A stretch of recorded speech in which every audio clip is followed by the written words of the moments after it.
नमस्कार दोस्तों। Bihar education hub में आपका स्वागत है। मैं कृति कुमारी आज आपके सामने पाठ 10 लेकर आई हूँ, जो कौवा और सांप है। चलिए तो शुरू करते हैं। एक बड़े बरगद के पेड़ पर एक कौवे और कौवी ने अपना घोंसला बनाया।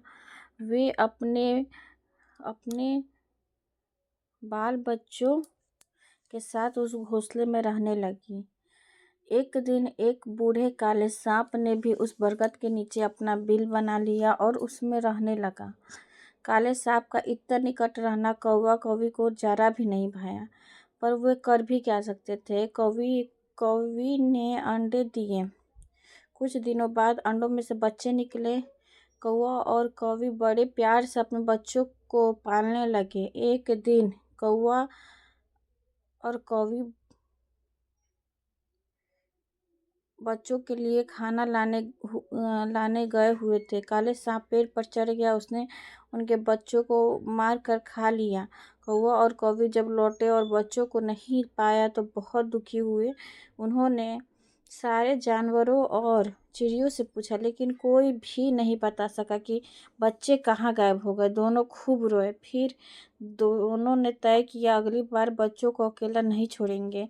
कई महीने बीत गए। कौवी ने फिर अंडे दिए। अंडे से बच्चे निकले। इस बार कौवा और कौवी बच्चों की खूब रखवाली करते। एक दाना लाने जाता, दूसरा बच्चों के पास रहता। एक दिन कौवी ने देखा कि वही बूढ़ा सांप धीरे धीरे रेंगता हुआ पेड़ पर चढ़ रहा है। वह सांप को भगाने के लिए जोर जोर से काव काव करने लगी, लेकिन सांप पर इसका कोई असर नहीं हुआ। वह पेड़ पर चढ़ गया और बच्चों को फिर मारकर खा गया। तो दोस्तों, ये पाठ में यही कहा जा रहा है कि एक बरगद का पेड़ था और पेड़ पे कौवा कौवी ने घोंसला बनाया। उसी पेड़ के नीचे एक काले सांप ने भी घोंसला बना लिया। जब कौवा और कौवी ने बच्चे दिए तो जब कौवा कौवी बच्चे दिए और वो चले गए बच्चों के लिए दाना लाने, तो क्या किया, सांप ने चढ़ के बच्चों को खा लिया। पर बच्चों को खाते समय किसी चिड़िया ने नहीं देखा। फिर कौवा कौवी आए, देखे मेरे बच्चे नहीं हैं, तो इन्होंने सबसे पूछा, पर कोई नहीं बता सका कि आखिर में कौवा कौवी के बच्चे कहाँ गायब हो गए। लेकिन फिर दोनों कौवा कौवी बहुत रोने लगे और फिर दोनों ने सोचा कि इस बार बच्चों को कहीं छोड़कर नहीं जाएंगे। फिर कुछ दिन बाद कौवा कौवी ने फिर अंडे दिए और उसमें से बच्चे निकले। फिर उन्होंने एक रहता तो एक जाता दाना लाने, एक बच्चों को देखते तो एक दाना लाने। तो कौवी ने देखा कि फिर एक दिन काला सांप चढ़ के उनके बच्चों को खा लिया। ये दूसरी बार हुआ कौवा कौवी के साथ। कौवी बहुत रोई। उसके आंसू रुकते रुकते ही नहीं थे। उसका रोना धोना सुनकर बहुत सारे कौवे वहां आ पहुंचे। सबने मिलकर सांप पर हमला करना चाहा, पर सांप तो पहले ही अपने बिल में घुस गया था। सांप को कौवा लौटा और उसने सुना कि काला सांप फिर बच्चों को खा गया है, तो वो बहुत दुखी हुआ। सिसकते हुए कौवी ने कहा कि हम लोग इस पेड़ को छोड़कर कहीं और चलते हैं। इस काले सांप के पड़ोस में रहना ठीक नहीं है। बच्चों के मरने से कौवा भी बहुत दुखी था। उसने कौवी को बहुत समझाया, पर कौवी ने एक न सुनी। वो काले सांप के पड़ोस में रहने को राजी ना थी। कौवे ने कहा, हम इतने सालों से यहाँ रहे हैं, अपने पुराने घर को छोड़ते हुए मुझको बुरा तो बहुत लगेगा। कौवी ने कहा, तो ठीक है, पर इस दुष्ट सांप से हमें कौन बचाएगा। कौवे ने कहा, चलो हम सांप को भगाने के या मारने की कोई तरकीब सोचें। लोमड़ी मौसी यहीं पास में रहती हैं, वो बहुत चतुर है, और चलो उससे बात करते हैं। कौवे की बात मान ली। दोनों लोमड़ी के पास गए और उसे सारी बात बताई। ये बोले, हमारी मदद करो मौसी, इस सांप से हमें बचाओ, नहीं तो हमें अपना घर छोड़कर कहीं दूर जाना पड़ेगा। लोमड़ी ने कुछ देर सोचकर कौवे से कहा, तुम दोनों को अपना घर नहीं छोड़ना चाहिए। तुम दोनों बहुत दिनों से यहाँ रह रहे हो। मैंने सांप को मारने की कोई एक बहुत अच्छी तरकीब सोची है। कल सवेरे महल से राजकुमारियां नदी में नहाने जाएंगी। पानी में घुसने के पहले वे अपने गहने और तो दोस्तों इस पार्ट में यही बोला जा रहा है कि अभी कवि बहुत रोई, उसके आंसू रुक नहीं रहे थे। फिर उसका वो एकदम डर गई थी। जिस तरह उसके सामने काले सांप ने उसके बच्चों को खाया, वो एकदम डर गई थी। और फिर कौवा आता है तो वो बहुत रोती है, सिसकती है और बोलती है कि हम यहाँ पर नहीं रहेंगे, क्योंकि वो डरी हुई थी। इसलिए वो बोल रही थी कि हम यहाँ नहीं रहेंगे, ये छोड़कर चले जाएंगे।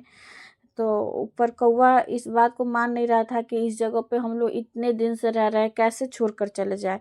तो कौवे ने एक तरकीब सोची कि चलो लोमड़ी यहीं पे रहती है, वो बहुत चतुर है, चलो उनसे राय लिया जाए कि ऐसा किया जाए। तो लोमड़ी ने उन उन दोनों को समझाया कि नहीं, तुम लोग बहुत दिनों से यहाँ पे रह रहे हो, तुम लोग कहीं नहीं जाओगे, मैं तुम लोग को एक तरकीब बताती हूँ। अगर आपको पिक्चर क्वालिटी में कोई दिक्कत आ रही हो तो प्लीज़ आप हाई स्पीड कर लीजिए कि आपको पिक्चर एकदम साफ दिखाई दे।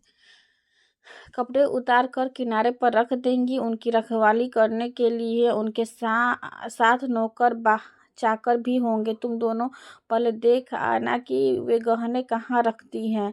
जब कोई देख ना रहा हो तो कभी उसमें एक मोती का हार उठाकर उड़ जाए। तुम पीछे पीछे काव काव करते उड़ जाना।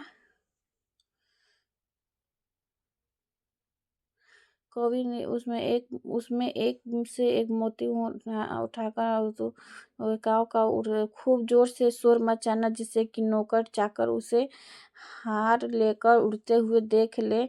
वह तुम्हारा पीछा करेंगे। हार काले सांप के बिल में गिरा देना, फिर देखना क्या होता है। कौवे ने लोमड़ी की बताई तरकीब मान ली। दूसरे दिन सवेरे को कौवा नदी के किनारे जा पहुंचा।